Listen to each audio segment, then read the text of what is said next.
Hi, Lindsay. Hi, Erica. Hi, everyone. Hi, Anna. Hi. I see attendees are already introducing themselves in the chat. We have people from Sweden, Greece, California, Michigan. It's an international crowd, Lindsay. Wonderful. Thanks, everyone, for being here. So, hi, everyone. I'm Anna from GreenGeeks, and thank you for joining us for today's webinar on Mastering Keyword Research. Find your audience on Google by our guest speaker, Lindsay. I'm going to introduce you, Lindsay, in a little bit, but real quick, I want to say a couple of things about GreenGeeks for those of you that may not be familiar with us. So we are a 300% green energy web hosting provider, which essentially means we put back 3 times the amount of energy we consume into the grid in the form of renewable energy. We have been recognized by the US EPA since 2009 as a green power partner, and we offer share hosting, reseller hosting, VPS, and dedicated servers. So moving on to today's webinar, if you have any questions, please go ahead and put them in the Q&A, and Lindsay will be answering them, I assume, at the end of the presentation. You can chat in the chat room. Just remember to select all panelists and attendees if you want everybody to see what you're discussing. And as always, don't worry if you need to step away, since we are recording this and we'll be sending you the recording in a couple of days. And finally, we have enabled a live transcription for this webinar. So you now have the ability to enable them during the webinar by going to live transcript and then show subtitles. I'm going to introduce first Erica with GreenGeeks, who will be assisting us with the chat and with the Q&A. Hi, Erica. Hi, Anna. Thank you. Hi, everyone. My name is Erica Barbosa. I am from Costa Rica. I work in the partners team, and today I'm going to be in the chat, reading your comments and sharing some links, information. And I hope you learned a lot today with Lindsay. Thank you for being here today. Thank you, Erica. And now I'm going to say a few words about Lindsay. Lindsay is a co-founder of Pathfinder SEO. She has over 10 years of experience working in SEO with small to large businesses, and she focuses on teaching site owners, freelancers, and agencies how to get found on Google with a guided approach to SEO. So welcome, Lindsay. Would you like to say something about yourself or start the presentation?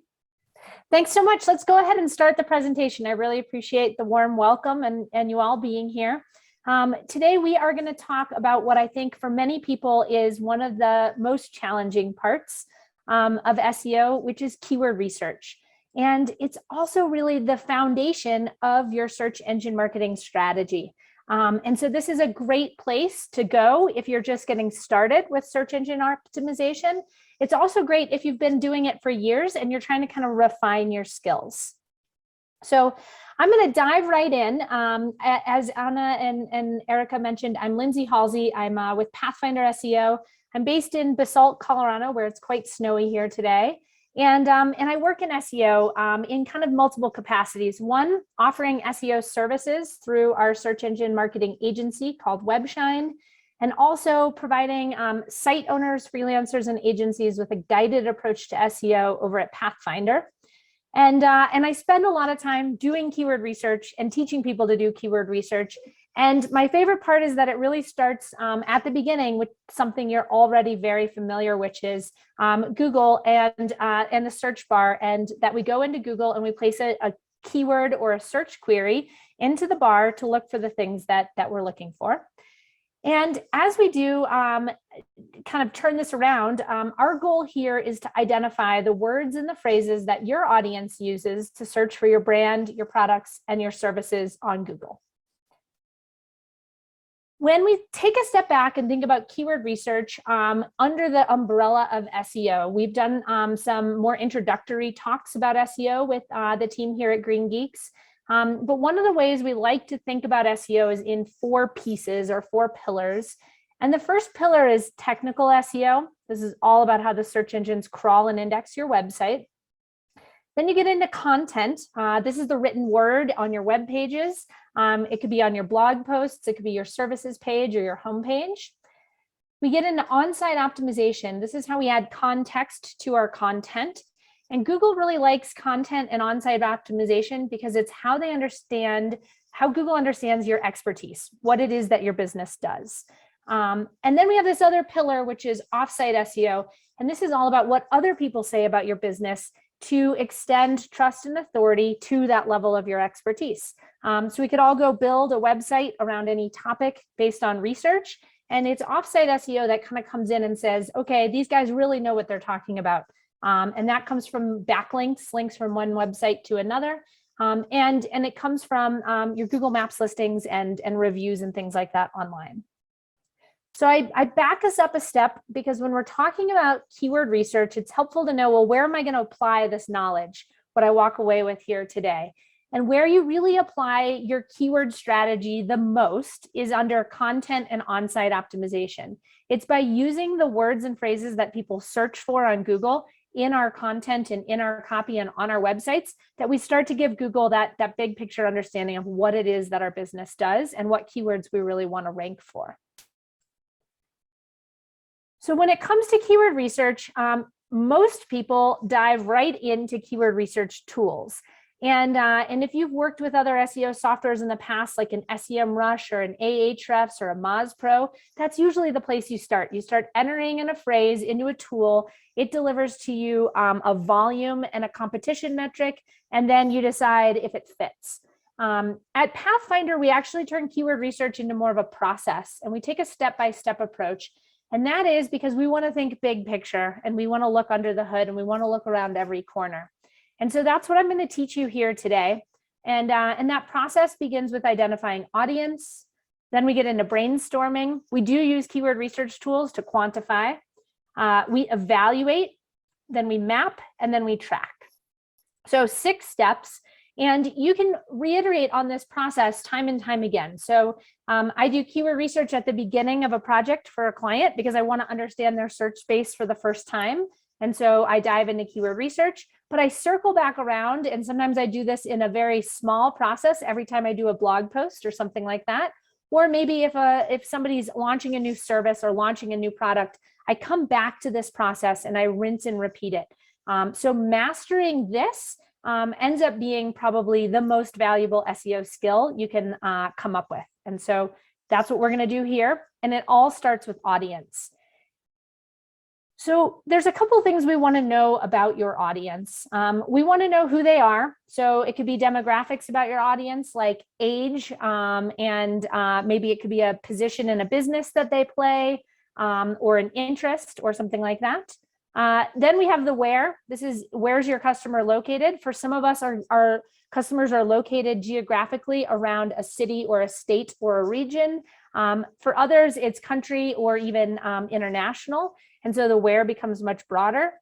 And then it's always helpful to know the problem your customer faces, because a lot of times the words that we put into the search queries are things that help us to overcome or to solve a problem. So there's a lot of problem vocabulary taking place.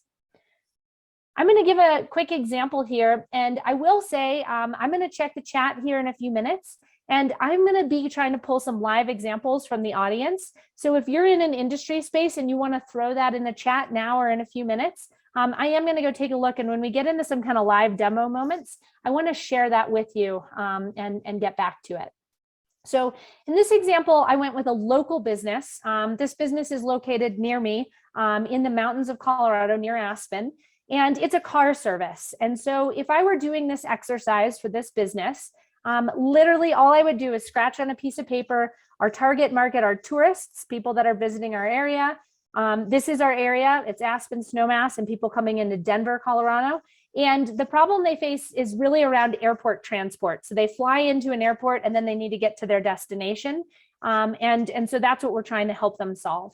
And so all I'm doing in this moment for this business is making sure this information is really top of mind. And it may seem super elementary to you if this is your own business, you just scratch it on a piece of paper.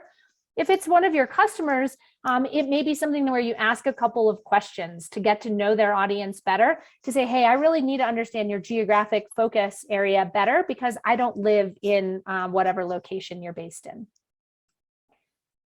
If we go for another local business like a pizza shop, I think this is a pizza shop maybe in St. Louis, Missouri. Their target market is anyone 14 and over that can pick up the phone and place an order. And they're based in St. Louis, and they have maybe a 5-mile delivery range. I didn't write down a problem here because when you get into the food space, it's like, well, their problem is they're hungry or they need a pizza or something like that. Pretty basic, but the problem is really matched directly with the service that's provided, which is around and food and delivery. So these are just a couple of examples. And the note I want to have here for you is that the more specific and targeted you are with your audience, the easier it's going to be to find keywords that have reasonable competition. So what kind of space we can each play in as a business depends a little bit about how much of that offsite SEO we have, how much trust and authority we have out there. And so I'm coming to you from the team at Pathfinder, and we have an SEO software company. And yet we're a relatively small team. We've been around for 4 or 5 years, and there are some really big players in our space. And so if I told you that my audience was the entire world, and the problem they had was getting found on Google, and my target market was anybody that is a business owner, a marketer, anybody kind of out there in the professional business space who cares about their traffic on Google, you'd say, okay, great. That is a huge audience, right? And the question would be, can our business play in that huge space, in that big C? And yes, there could be keywords like SEO software or best SEO software that are really high in volume, but they're going to be really hard for our business to rank for it right out of the gate. And we're going to be competing with the biggest dogs out there. And so what I say here is the more specific and targeted you can get with your audience, the easier it is to get a leg up in SEO, so that SEO isn't a year's game, it's a weeks to months game. What we're trying to do is drive some results immediately and not play this like long-term, okay, we're going to invest time and money and energy today, and we're going to get value years down the road. No, we want to start to see some wins now. And yes, we can be working towards that years down the road. But to do that, we need to get more specific and more targeted. And so at Pathfinder, I could say, okay, actually, I am looking for web freelancers and agencies who build websites who want to add SEO services to their mix. So they want to learn how to offer this.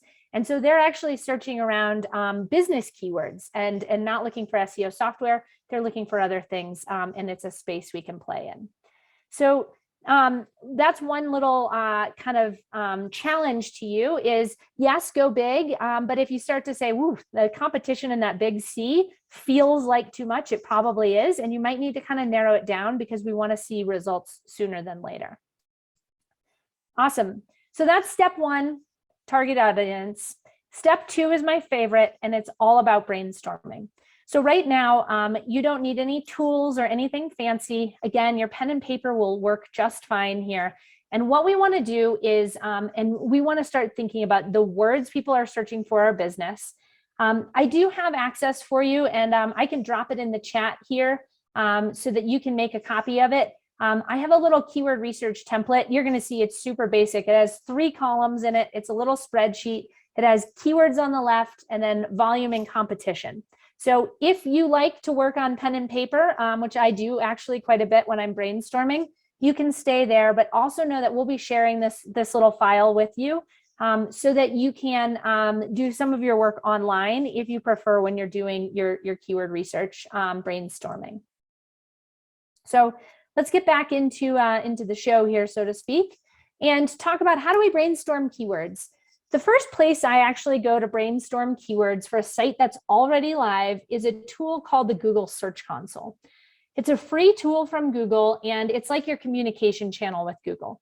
They're going to ask you to verify your website, basically prove that you're associated with your website. You can't get access to like anyone's Search Console data on the web. You can only get it for your own website. But it's a relatively straightforward process, especially if you have like a WordPress site that you can log into and follow a couple steps to get access into this portal. And what you get in here is insight into where you're getting traffic today. So if your site's already live on the internet, you're already ranking probably from some keywords. And what I'm kind of curious to know is, well, which keywords? And so this actually will tell you clicks, impressions, and it'll also tell you your average position.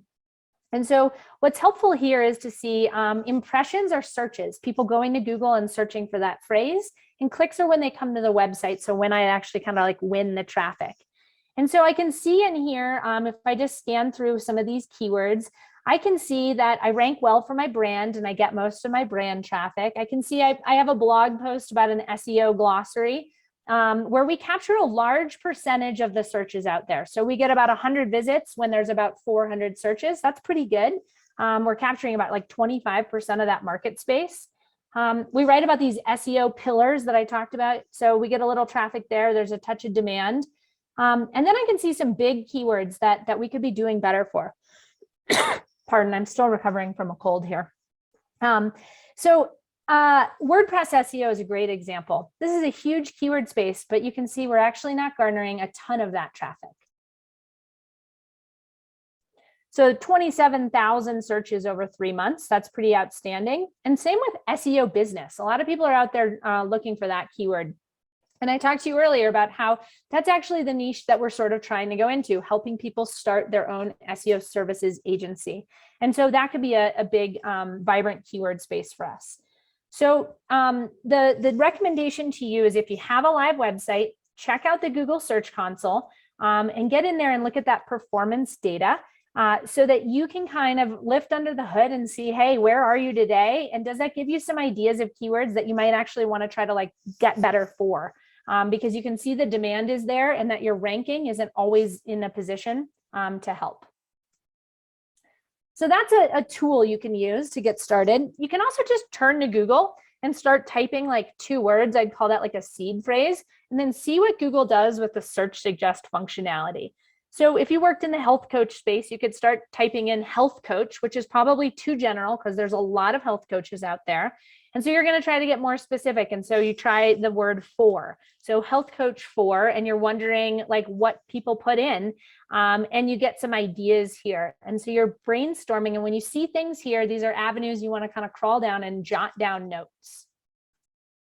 You can scroll down on the Google search result page and see what the people also ask section does. Because we're in an era of voice search, one of the things that you'll see is that people are putting in longer queries. And a lot of times your expertise is like perfectly matched with these questions people are asking. That's a lot of time that problem language that I referenced. And so in here, you can see people are putting these things in, and you might find some ideas for questions that could be really good content oriented elements that you could also rank quite well for. And then there's this other tool. You don't have to log in, and it's free up to a certain number of searches. I don't know the number, but you can usually, I think, get around 10 or 12 searches, where you can put that seed phrase in and you get like a rainbow wheel of ideas.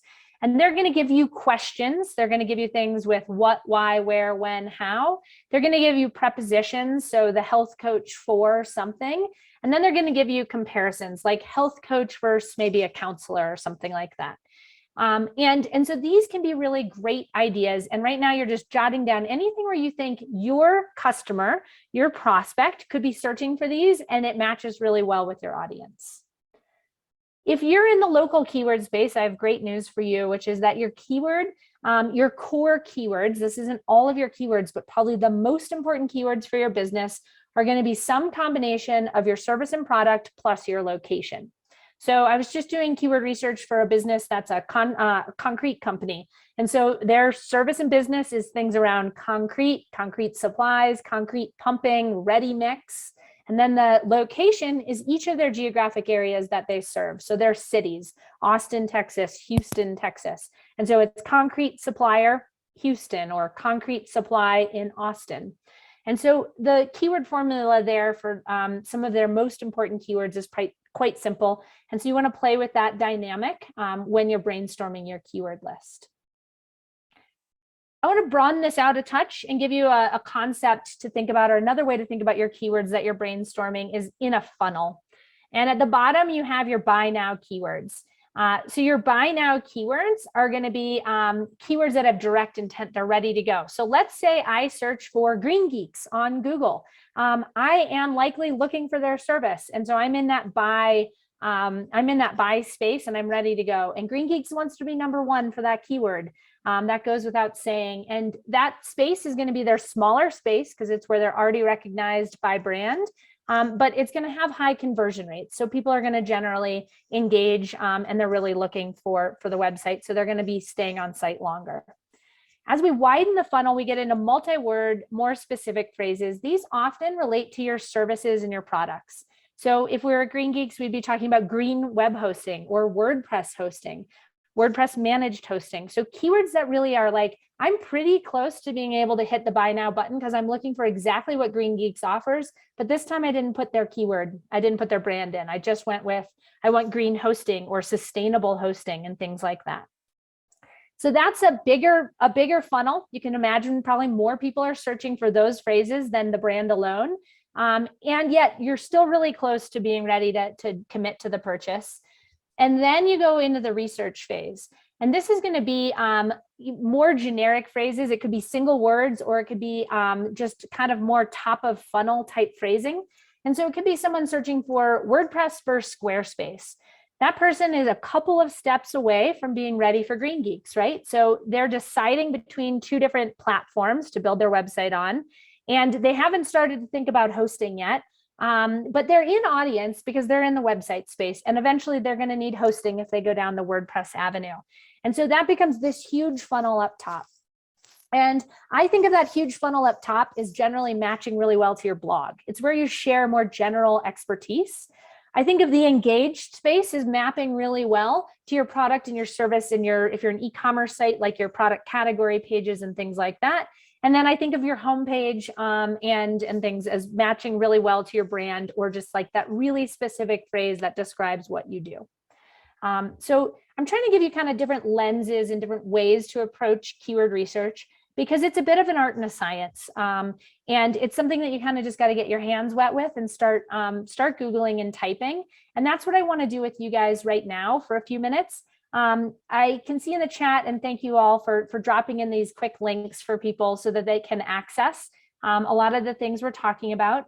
And I see in here we have a metaphysical minister who conducts ceremonies, weddings and funeral, and helps people at end of life, okay, and grief support. So a lot of different services in there.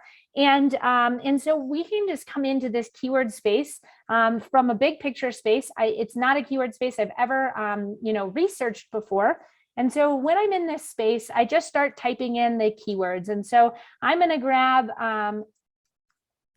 metaphysical minister as like my core keyword space, and I'm going to see what people are searching for. And one of the things that I can really see right away is people are looking for training and definitions and things like that. And so if somebody looking for training may not be in your audience, so that might be what they're looking for, but that might not be exactly your audience, and so you don't write it down because training and ordination aren't a service that you provide. If we come in here and say, put in the for, we can see for wedding, for funeral. So maybe we're starting to get more into a keyword space. And you can come in here and see people also ask what we're coming up with and coming out of this. And one of the things that we might find is we want to slice and dice a little bit also alongside geography. So we might want to come in and say, a geographic region, and I'm just pulling a random region that's going to be relatively large. So let's go with San Francisco. And when I see search suggests kind of start to fill this out, I know there's some volume out there. It's a pretty specific keyword, but because Google's filling it in, I'm not like the first person out there to search for this keyword. So if it's showing up in Google Search Suggest, I can start to see that this is a keyword space that's kind of worth pursuing and going down.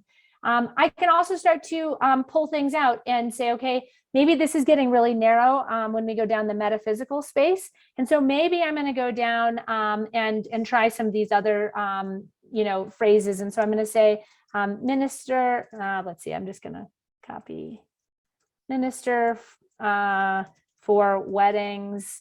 And then you can start here, and see there's some near me. There also might be the San Francisco or the location to go after. So sometimes you take out like an adjective and you go with your core service and you add in a geography, or sometimes you go with the adjective and you can really play around in here to get to kind of look under the hood and get some keyword ideas. So we've identified audience and we've brainstormed, and now we're time to get into what people really think of traditionally as being keyword research. And that is, we're going to do some measurement, because we do care about how many people are searching for our keywords. And there's kind of two core metrics we care about. We care about volume and competition. So volume is all about how many people we think search per month, and competition is all about how likely it is that I'm going to be able to rank and play in that space. And so when we want to quantify, we need to turn to a keyword research tool. This is utilizing data out of Google, out of Pathfinder's keyword research tool, which is baked into our platform and accessible as a tool for subscribers. There are other tools out there. There's Moz. You can get some, sometimes you can get some free data out of Moz. I think you have to sign up for a free account, but you might be able to get like 10 searches there. Ubersuggest is another one that's out there. And a lot of people will ask, well, what's the best keyword research tool? And the reality is most of them are pulling from similar data banks. We're all pulling from Google for the most part. There's a few exceptions. And so our data is quite comparable when you get down to it. But what we're really looking at here is these are estimates, and they're coming from Google, and they are imperfect. And so what I'm really trying to do when I get into quantifying is I'm trying to compare phrases that I've brainstormed next to the other phrases. So I'm saying health coach looks like it has quite a bit more volume than wellness coach. And then of course, when I add in holistic health coach, you can see that the volume goes way down because I get more specific. And so the more specific I'm going in this case, the lower the volume that's happening. But then I see some other phrases like nutrition coach. Maybe I didn't get that one on my list in my brainstorming. And so part of keyword research quantifying is gathering the data so that you can start to compare volume estimates out there in competition. It's also to fill in a couple of blanks where you may not have found it in the brainstorming. And then you see it in here and you're like, ooh, you know, that actually is a good keyword. I'm going to add that to my list. So quantifying is all about just simply collecting data. And the most important thing about collecting data is to use one data source. So you can't go too wrong using these different keyword research tools unless you start to compare a keyword out of one tool to a different keyword out of another, because then you don't have quite an apples to apples data set. So kind of stay within one tool, and then also do a little bit of geolocating. So in this case, if you're serving just in the United States or if you're serving just in Sweden, you want to narrow your search volume down to your location, because the way people search, even if it's in the same language, like in the United States and in the UK, even if it's both in English, the way people search is going to be a little different. And so we want to make sure we're getting data for our location. Once you've collected that volume and competition data, which I like to do in this keyword research template or in some kind of a format here where I can start moving things around really easily. Once you have all that data in here, you're ready to kind of organize and cluster like keywords together. And the reason you're ready to do that is because Google doesn't just rank one page to one keyword to one page. One page can rank for multiple keywords. And so in the old days of SEO, which I was part of, there was a time where Google was like really literal with keyword usage. And I can remember a client that came to us and they were a yoga studio. And the yoga studio did yoga studio in and then New York. And then they did a different page for New York yoga studio. And, you know, the common sense person is like, well, they're the same exact thing, right? Like whether I put in New York City yoga studio and yoga studio in New York City, my intent is like 100% spot on the same thing, but they had taken the time to create two totally different pages because in each place on the page, they had used the more important keyword for that page in perfect literal terms. And they just kind of jumbled up the vocabulary to make it feel like two different pages. And you can imagine the internet gets pretty bloated when we do something like that, when we have multiple pages to try to go after every angle of basically the same intent.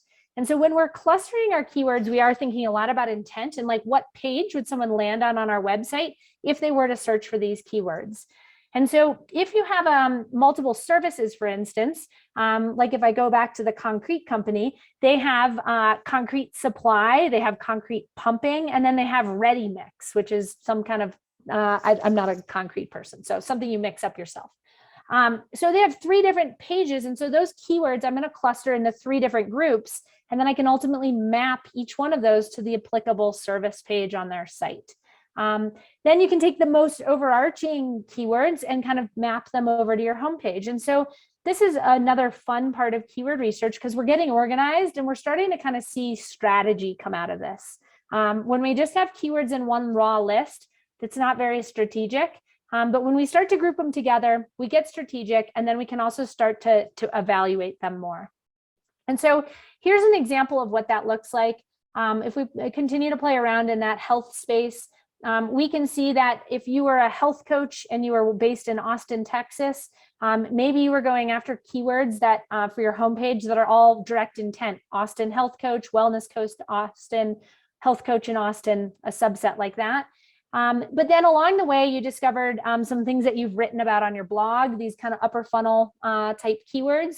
And so you have a whole subset about healthy eating, and you have a whole thing about vegetables. And so you're grouping your terms together so that you can get some clarity here. And you can say, if I were to be writing a blog post, for instance, about vegetables and getting them in my diet, my most valuable phrase to play with would be how to eat more vegetables. So I might make that the title. But then you get in there and you're like, ooh, but a lot of people are playing in that space. Competition in this case is going from 0 to 1, and 0.77 is getting close to 1. And so how to eat more vegetables, high volume, but I'm not 100% sure I'm going to be able to play there. If I go more casual, I decrease my volume quite a bit with how to eat more veggies. It's a little more playful. But I can also play with the phrase how to incorporate more veggies, in your diet or something like that. You can really kind of capture like this whole keyword space with one blog post. And what I'm going to pick out of here that is like my most important keyword is probably going to be the title of the blog post. And you could make arguments in multiple ways here of like, I want to go for volume or I want to go for low competition, and you'd have an argument to be made. When you have these kind of clustered up keywords, the other thing that you get out of this is if I was going to write how to eat more healthy, I might have different sections to that blog post. So it's not just like one essay. And so in here, I might have a section based on this keyword research about fats and about calories and about a balanced diet. I might break my post into the sections because I see some volume in some of these keyword spaces. So organizing and evaluating, again, I find quite fun because you're kind of playing around and you're starting to see strategy. And you're thinking like, this is homepage, this is services page, this is blog post, and you're getting to see the big picture. And while you get to see that big picture, you're ready to really start mapping keywords to pages. And so you can start to map, this is the page on my website, and this is the most important keyword for that page. And then these are some secondary phrases I want to use. And this is really bringing your keyword strategy into being something much more strategic for you in the long run, because you have a lot of vision here and you're like, yep, here's my direct intent and where I'm going with this. We also want to start tracking our keywords, and we can do that in a keyword research tool where when we're doing keyword research, we click on track, and then we get to see where a site ranks, and we get to track that performance over time, so that we can see if there's some red flags. Like here, we have a lot of down arrows, and it's like, hey, maybe we need to go in and work on our SEO. Our performance is going down, and we have that transparency. And so if we jump over into the keyword research tool, I'm going to enter in some of the keywords. We got a comment here from Laura about a site and a vegan chef who offers online classes through Zoom and cookbooks. Awesome. So let's just go in here and say vegan cookbook as a keyword, because that's something that it doesn't have a geographic space. It's really quite broad. We can enter that keyword into a keyword research tool. We're going and querying a huge database, so it takes usually around 10 seconds or so. And we're going to get a list of keywords, including this keyword that we might be interested in. So we'll see what we come up with here. And so we see vegan cookbook looks like a great keyword. It has high competition though, right? So highly searched for and highly competitive. And then we go with best, and we're like, okay, now we're decreasing in volume because we're getting a little longer, but man, we're still quite competitive in this space. Best vegan books, beginner keywords. This is a pretty crowded space. And you can see that then some people are coming in and they're adding in more detail to try to kind of decrease the competition.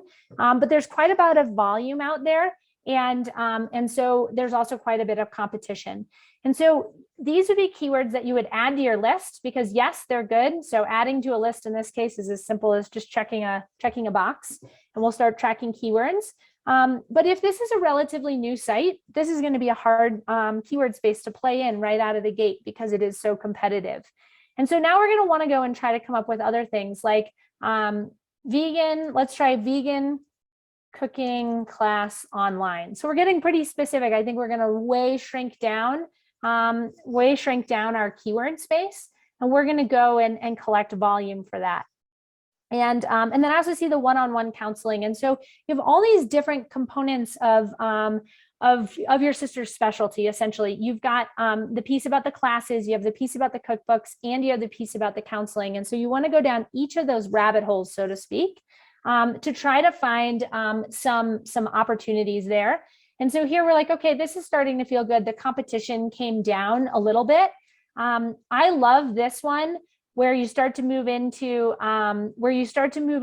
some keyword spaces that might just get people in the door.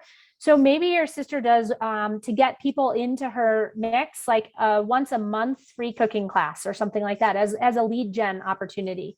Then maybe adding in the free really decreases the volume in terms of competition over here. And that's a really nice like inroads to that. And you can go through here and start to add all sorts of different keywords into the mix and understand the space better and start to build this out. So keyword tracking is great because it gives you a beginning to an end as you're investing in SEO. What you don't want to do is not know where you started because you're trying to map growth. And so when you're doing your keyword research, you start tracking your rankings along the way. That's really fruitful for you because as you track your rankings, you're going to get a lot of insight into what's working and what's not, and you can kind of pivot your strategy accordingly. Let's see, any other comments or anything in here with folks giving industries they want us to take a look at? A one-man woodworking shop and custom furniture, repair furniture, and give woodworking lessons to adults. Awesome. So Robert, one of the things that's really helpful when you have something with an in-person is going to be to layer in the location piece of it. So if you have, furniture repair, then most people are going to be looking for that in a localized space. So I'm going to just pull a random location. Let's go in this case with, let's say we'll go with Phoenix, if I spelled that right. I'm really bad at spelling in the spotlight. It's like the hardest part of webinars for me. So let's go in here and see what people are searching for. Furniture repair Phoenix. We can also back this up and come back to furniture repair and then see what people are searching for. And so you can see very quickly this space tends to lean local. And that's what we kind of assumed. And so we see the near me, we see the Fort Collins and the Boulder because that's close to where I am. So if you do this close to where your service area is, you're going to get a lot of the keywords there. And let's just go ahead and search for one. I come in here and I don't see people also ask, but sometimes down here you get some more ideas under related searches. So let's pop back over here and we can see furniture repair Phoenix. You're in a much lower competition space. And so I think what this really does to show as juxtaposed to the vegan cookbook space is that as soon as you add in the local qualifier, the competition becomes much more reasonable. And that's not to say we can all add in location-based keywords into our mix, because for some of our businesses, it just doesn't make sense. But if you are in that space of being able to come in here, you can really quickly see how you can decrease your competition quite substantially by adding in geography. So these are other things. We can say custom furniture. I think when we go custom furniture, we're going to see an increase let's play custom furniture. And I'm going to put Phoenix in again. I don't actually know if when people are looking for custom furniture, they're always looking for location. Let's look here. Again, it looks like they're generally speaking, adding in a location-based term. And so that might work well. So we come over here and we see custom furniture does follow kind of the logic here, where the competition gets a little bit steeper. So more people playing in the building customer furniture space than people competing in the repair space. But that doesn't mean one is better than the other, because you're going to go after all of them based on having one page for your woodworking shop, one page for custom furniture, one for repair, and something for woodworking lessons. So we can check that out as well and say woodworking lessons. And you see basically a lot of geography coming in here. Maybe a lot of people around me aren't searching for woodworking lessons. And so it's getting into some areas where the geography is stronger, because it's all of a sudden pulled like New York City and Toronto and London and all sorts of other places. So that's kind of interesting. Let's see if I start typing Boulder. We learned something about our keyword space, and this is why brainstorming is so helpful. You put in woodworking lessons and I went with that plan, but I don't know the space. And that's how we think about your offering, is these are woodworking lessons. It looks like what people are doing more often is maybe looking for woodworking classes. And so classes and lessons are synonyms. And so what we're seeing is we expect, and I'm not sure, but we expect that more people search for woodworking classes in the geography than woodworking lessons in the geography. Unless maybe you go to Canada, and then it looked like there were a lot of Canadian cities where the volume went back up. So here we have 40 per month. When you don't see suggestions coming up, it usually means we're getting pretty narrow and Google doesn't really have suggestions to throw in. So woodworking classes, classes was 40. Let's go see what lessons is and just compare, because we're just really studying language and intent. And so, yep, woodworking lessons Boulder drops way down and it says there's 0 monthly searches. So that actually begs the question of what do we do if our keyword space gets too small? So I kind of cautioned you on what happens when you go too big, which is it's too competitive and we don't see traction for too long. And so we have to get narrower to play in a space that our site kind of can belong in. On the other hand, you can go too small, right? And we've also had clients that come to us and say, I rank #1 for, and they give me a keyword phrase, and yet I don't have any leads coming in. And I'm like, oh, okay. And I'm like, oh, how'd you come up with that phrase? Oh, well, I picked it and I told my SEO company to go and get me #1 for that keyword. And so we go and we look and we do a little research, and it turns out, well, like nobody's looking for that phrase. So you've gone so specific that yes, you got to be #1, but no one's looking. And so your traffic's not going up, your sales aren't going up because it's too narrow. And when you see zeros in your average monthly searches, the first thing you start to think is, ooh, I might have gone too narrow. And in some cases, that is, if you don't see it pop up in the Google search suggest and you get a 0, then I think you're kind of out in no man's land in terms of keyword research. You're out in such a specific area that Google doesn't really have a lot of knowledge around that space. And they're telling you it is very, very low volume. On the other hand, if you come into it, if you get zeros here, but your list was populated based on what you found when you were using the Google search suggest, then I would say actually follow your nose still a little bit. It is a smaller space, but usually what we see once we start driving traffic for these keywords and we look to Google Search Console, which to step back is that communication channel. But when we look back into that, a lot of times, once we get ranking, we see there's actually quite a bit more volume out there for the keyword than we found in the tool. So I can even go back and play around a little here for you. I want to find that screenshot. So this told us that SEO glossary, or said WordPress SEO is 27,000 searches. That's going to be a big one. Let's just see what we get here. And that was 27,000 searches over 3 months. So about 9,000 searches in a month. Let's see what WordPress SEO comes up with in research terms, because you're going to see the discrepancy. And sometimes they overestimate and sometimes they underestimate. Well, isn't that interesting? WordPress SEO in here says it's only 2,000 searches a month. So the reality often is you can almost add, it's not quite add like another 0 necessarily. It's not 10 times different than the volume estimates we're getting from Google, but most keyword research tools pulling their data from Google, like Pathfinder, are going to be under-reporting. And so when you get zeros, you shouldn't always just say this is a roadblock. If you've seen some other proof and some other evidence elsewhere that there's some volume out there. In fact, I bet if we go and we look for something in here, like, let's go look up SEO pillars. It could be a zeros keyword, and in there we've got about 125 searches a month. So I'm going to jump into Paul's comment. I'm operating a website that offers referrals for swimming pool service companies in San Diego by zip codes each company serves. Okay, so I have to think about that one a little bit more since I'm on the fly here. So people are looking for keywords around swimming pools in the San Diego, and then you dish out the leads that you generate, based on literally like how hyperlocal that customer might be. And so in here, I'm going to just start with swimming pool service, San Diego. So I see swimming pool service, swimming pool repair and maintenance, and then the word care. So repair, maintenance, and care, to me, those all bundle together into one keyword cluster. So that's like a quick thing that I'm pulling out of doing this.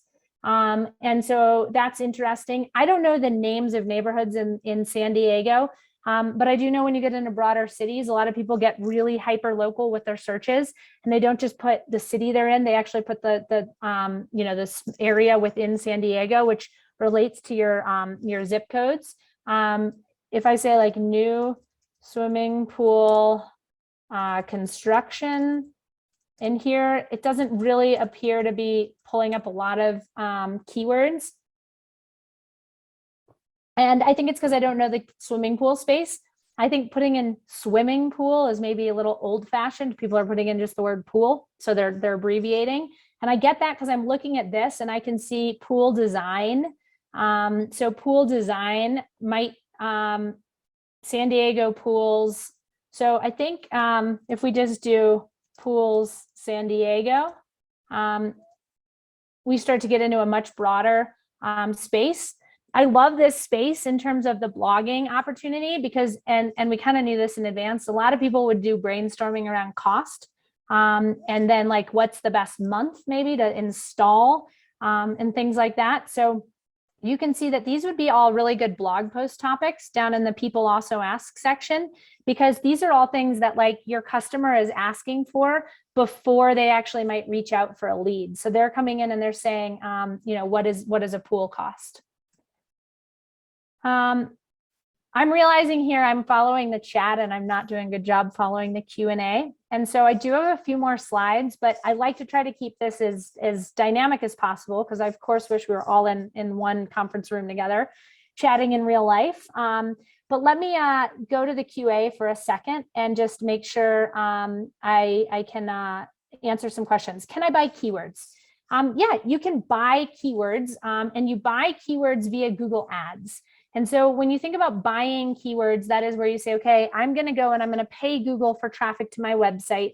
I'm going to do it within the Google Ads network. I'm going to bid on the keyword pools San Diego. I'm going to set my geography to only show in the region that I care about. And so maybe I'm only going to show in the San Diego area. I'm going to write my ad text. I'm going to set a budget and I'm going to tell Google what I'm willing to pay for each click. And I can go and buy on a cost per click basis traffic to my website. And buying keywords in that sense is sometimes a really great way to A, drive immediate traffic, B, to learn and test out your keyword space. I'm trying to think of the example that I was just in. Oh, it was in IT solutions, like an IT company. And we're going to run a Google Ads campaign for them for like 2 or 3 weeks while we're bringing up their SEO campaign kind of behind it. Because strategically, I want to go and understand their keyword space in like live real terms with real keyword data that I can get tomorrow by running Google Ads before I have them invest in building new pages for SEO and doing a bunch of other things.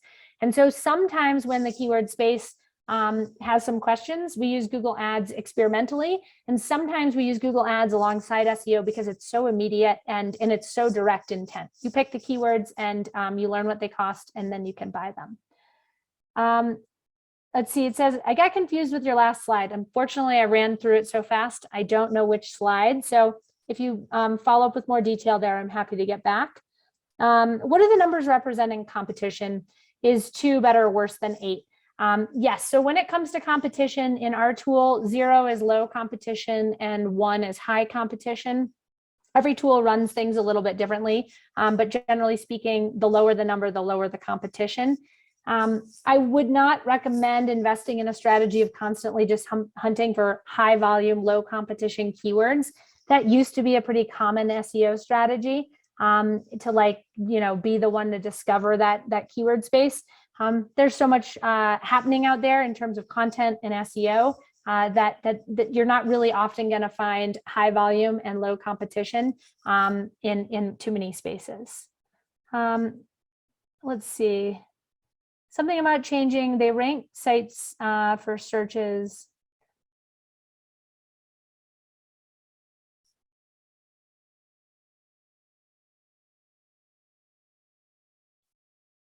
Laura is talking about maybe a change in the Google search results, and there are a lot of changes on Google. Google's algorithm is fluid, and so it can change rank. So it can move people around based on rewarding different signals. So maybe it starts, Google starts to reward speed more. That's something we see quite a bit of. Then sites that are a little faster might move up, and sites that are a little slower might move down. It's also really dynamic in that sometimes things move around just based on layout. And so this is a keyword space where I watch the layout quite a bit. And here, one website, this is #1 organic listing, then top stories, then people also ask, then popular on Twitter, and then this website, that's #2. So their click-through rates, like how often this site gets clicked on, is dramatically impacted by when Google moves these blocks of things around and gives real estate to news or Twitter over the #2 organic listing. So depending on the spaces you're playing on, you can actually move position, like drop down the page physically, like another site becomes #2 and you become #3, or you can stay #2 and get moved up or down the page based on some external factors you can't control, like the Twitter block coming in. There's other things happening very dynamically in Google around engagement. So Google uses machine learning to understand basically people's behaviors in large swaths of people. And so if you click on a website and you go to it and you stay a long time on that website, and you navigate to a lot of pages before you come back to Google, that's going to reflect pretty well that the search you did and the website you landed on was a good match for your business. If you quickly go back, you just hit the back button, then they think oh, that was a bad match. Like the keyword and the website didn't really work out well. And so in those instances, you can see your results change. And for Laura, if you've done a lot of searches in the space, sometimes you can see it change just for you because you have personalized search going on. So if you're searching things multiple times and you're not clicking on what you saw, then Google starts to see, well, Laura didn't like those results. And so they start to give you other results. So it's sometimes hard to separate out personalized search versus the big picture. And that's where I really encourage the use of Google Search Console, because that's big picture data, how many people are searching, how many are clicking, and what your rank is. So maybe go down that avenue to check that out. Ben asks, should the keyword research work for other languages than English? I'm seeing almost no suggestions for terms when I'm trying to search in Swedish. It typically is going to depend on what your search, what Google version you're on and what your language settings and things like that. So if I'm on google.com sitting in the US and I'm searching in a different language, I'm probably not getting what I would be getting if I was sitting in Sweden and my language was set to Swedish, etc. So, in Pathfinder SEO. In Pathfinder SEO, we're pulling from Google's data, and it is international data. So if you put in Sweden in here, you should get the correct volume estimates. And I'd have to play around with your keywords to see if I think the search suggest filter isn't working. But Google, this is like all of Google, not just google.com US. Let's see.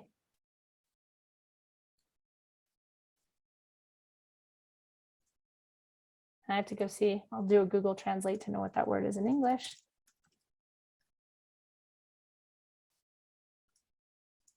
Oop, I can just detect it.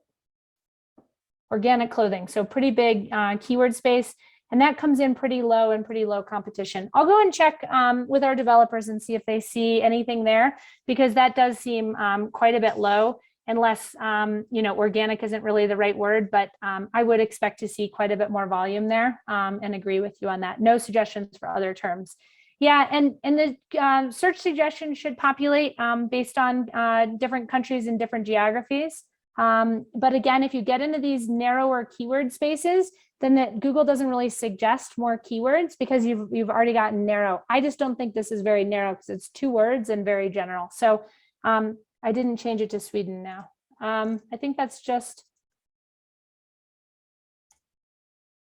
let's see, let me go back to this one step.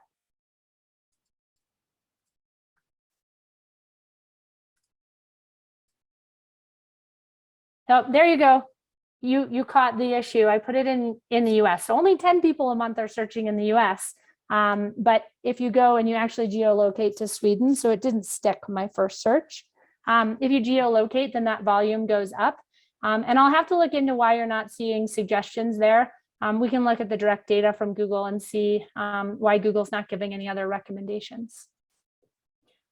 Let's see. I'm going to jump back into a couple of last slides because I know we're coming up on time.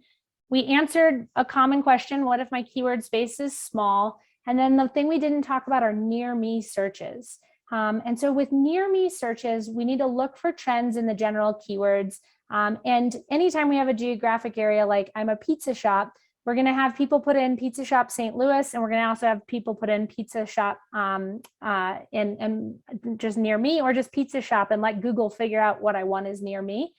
We can track those near me keywords in our rank tracking, but we don't use the phrase near me in our content because it has no context. So if you make a whole page around I'm a pizza shop near me, Google's whole question is like, well, what's near, who are you? Like, what is the me to this? So you want to keep using in your content very literal keywords about geography. I'm a pizza shop in this location, serving these areas. And then Google will connect the dots around the idea that when someone is geographically located in one spot, that they go down that avenue. Last, just a quick note about guided SEO. Pathfinder includes process, tools, and resources. You saw a piece of the tool set with keyword research and rank tracking.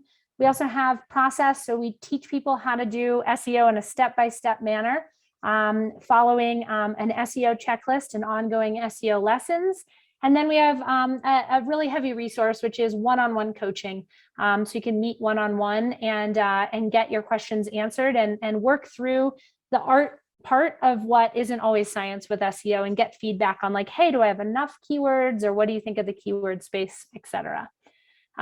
We have a special offer for the GreenGeeks audience. You can use the code GreenGeeks if you're a new Pathfinder subscriber and get 50% off your first 3 months. And that offer is good through March 31st. My contact info is here as well. I know I speak kind of quickly, and this is a big topic. And so I welcome questions over email. You can reach out on Twitter, and I'll be sure to get back to you. So any other questions that came in there at the last minute? I don't see any question, Lindsay. I just have a quick question. I know we're out of time. What about keyword stuffing? Keyword stuffing is a good question. So once you get your keyword research, what you don't want to go do is go use the same phrase over and over on a page so that it doesn't read well. And so we could do a whole nother training on like, now you have your keyword strategy. You have to think about where you're going to go and use those phrases. And the biggest piece of the puzzle are 2 extremes. The low extreme is you don't use your keywords anywhere. You're generally not going to rank. The high extreme is you use them so frequently that it either doesn't read well or you lose context because you repeat the same word over and over again. And so you don't always understand the nuance around the topic. And you're trying to get somewhere in the middle of that really broad spectrum. And so when I work on content, the first thing I do is I do my keyword research. I often make the headers of the page SEO specific, especially in a blog post. So I'm taking some of those questions and ideas and I'm putting them into this. And so I lay out that, and then I just write. I kind of forget about the keyword stuff and I write my content from my outline. And then I go and do a really old school approach to editing. And I just do a find for the keywords that I had identified as being important to me. And I'm like, did I even use them? I identified them and then I kind of put them in some of the structural places in the post, but did I ever get them into the content? And then if I didn't, I circle back around and I change things up, or maybe I used the same word 3 times and I could have changed around, different things. Like we saw that classes and workshops were 2 keywords that like I could use both of those in one piece of content. And I don't want to just use classes because it loses context. Classes gets supported up by using the word workshop or lessons or learning in another context. So you can run your site through like keyword density things to kind of get a grading scale, or if you use Yoast, you can put a keyword in and get feedback as to like, did you use it too much or too little? But what you really want to avoid is being on that far end of the spectrum of stuffing keywords in, which is where you're like putting keywords in either too often or in places that just don't read well. And so it comes down to common sense, and always with SEO today, put your visitor first. Put the reader, put the visitor to the site number 1, and you'll be in a good spot with Google in the long run. Thank you. Yeah. And I love how you helped people could put their industry and you help them generate keywords or ideas. That's very helpful. That was great. Awesome. Yeah, I try to keep it dynamic. And I know with keyword research, sometimes it's seeing a lot of examples that helps us to all get to a place where we understand the context for our application. Great. Well, I only see a note from Chris saying your suggestion for another session after you find your keywords is a great idea. So I guess we're going to work on that and Sounds have good. another Lindsay webinar. Happy to anytime. Thank you so much. Thank you everybody for attending, and keep watching out for other webinars in the future. And I think everybody have a great day. Thank you so much. Thank you, Lindsay. Thank you, Erica, for your help. Thank you, Lindsay, and thank you, Anna. Thank you. Thanks, everyone. Bye, Thanks, everybody. everyone. Bye. Bye. Bye.